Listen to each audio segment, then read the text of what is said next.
जय माता दी दर्शकों, आप सभी का स्वागत है नवरात्रि पर विशेष इस खास कार्यक्रम में और मैं हूं आपके साथ उपेंद्र कौर।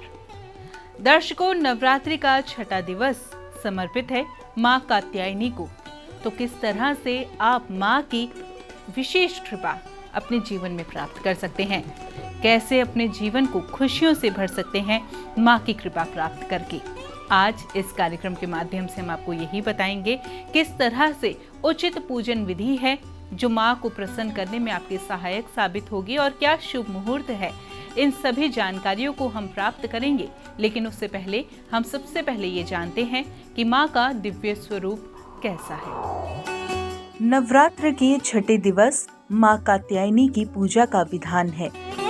इनकी उपासना और आराधना से भक्तों को जीवन में अर्थ, धर्म, काम और मोक्ष चारों प्रकार के फलों की प्राप्ति होती है।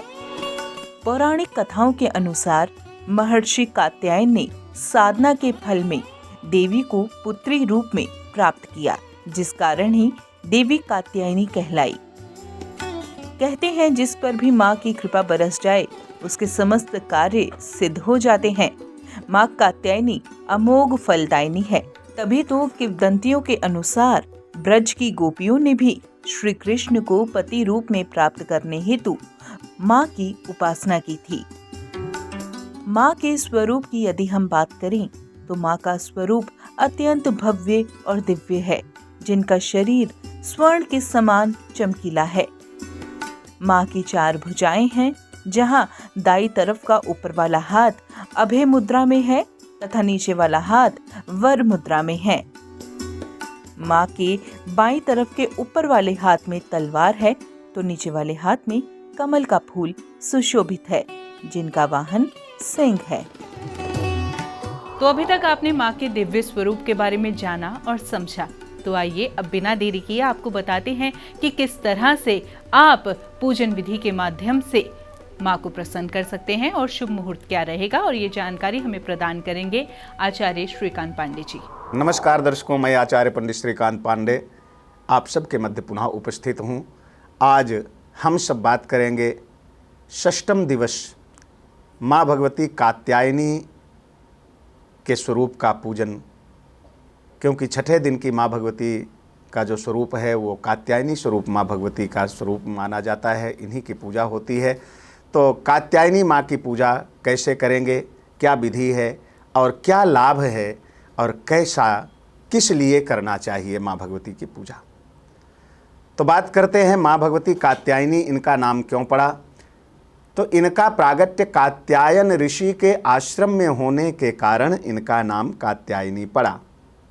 ये माँ भगवती दुर्गा का ही स्वरूप है। और कात्यायनी माँ की पूजा जिन याचकों को, जिन भक्तों को करना है उसे तो हम सब करते हैं नवरात्र में, पर नवरात्र के बाद भी इनकी पूजा विशेष फल प्रदान करने वाली है।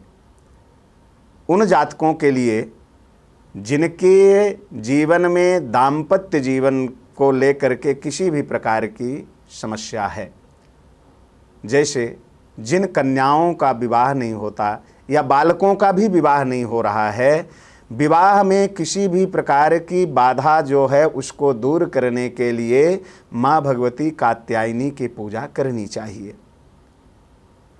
माँ भगवती कात्यायनी विवाह से संबंधित सभी विघ्न बाधाओं को दूर करती हैं। इनकी पूजा का जो समय है वो समय है गोधूल वेला में या ब्रह्म मुहूर्त में, प्रातः काल। दोनों समय में इनकी पूजा विशेष फल प्रदान करने वाली है। कैसे पूजा करें? पीत वस्त्र धारण करके और पीत आसन पर बैठ करके माँ भगवती को समस्त वस्तुएं, पीला ही चावल से लेकर के फूल, नैवेद्य, जितनी भी वस्तुएं हैं वो सब माँ भगवती को पीली ही वस्तुएं अर्पण करनी चाहिए। और पीली वस्तु अर्पण करके माँ भगवती को और शहद का भोग लगाएं। माँ भगवती को शहद का भोग लगाएं। और जिनको किसी भी प्रकार से विवाह में समस्या है वो कन्या या बालक इस शहद को माँ भगवती का ध्यान करके प्राशन करें, जिससे कि उनके विवाह की समस्या दूर होती है। दूसरी बात,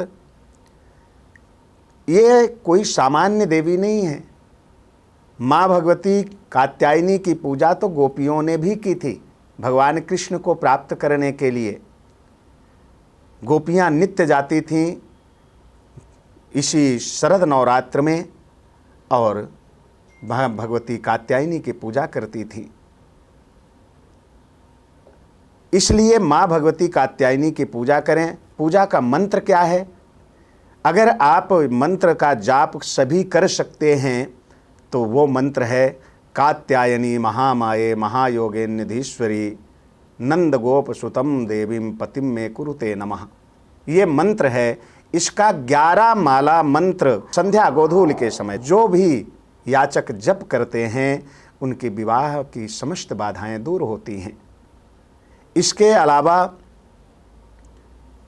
पूजा से शुक्र देवता प्रसन्न होते हैं। जिनकी कुंडली में किसी भी प्रकार से शुक्र की समस्या है, शुक्र नीच के हैं, 6ठे 8वें 12वें बैठे हैं, बुरे फल दे रहे हैं, तो उनके लिए कात्यायनी माँ की पूजा सबसे श्रेष्ठ है।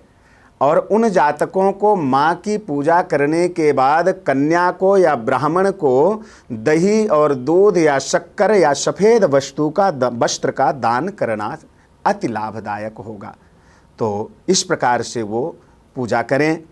और माँ भगवती की अगर ये मंत्र पूरा किसी को नहीं आता है तो ओम कात्यायनी दिव्यै नमः बस इतना कह करके माँ भगवती की पूजा करें। और इतना ही मंत्र का या ओम ऐं ह्रीं क्लीं चामुंडाय विच्चे नवाण मंत्र का 11 माला जप करें तो भी उनके लिए अति लाभदायक सिद्ध होगा। इसी के साथ जय माता दी। उम्मीद करते हैं आपने यह समस्त जानकारी को अच्छे से समझ लिया है। फिलहाल इस कार्यक्रम में इतना ही। मुझे दीजिए आज्ञा और आप देखते रहिए संतवाणी चैनल। जय माता दी।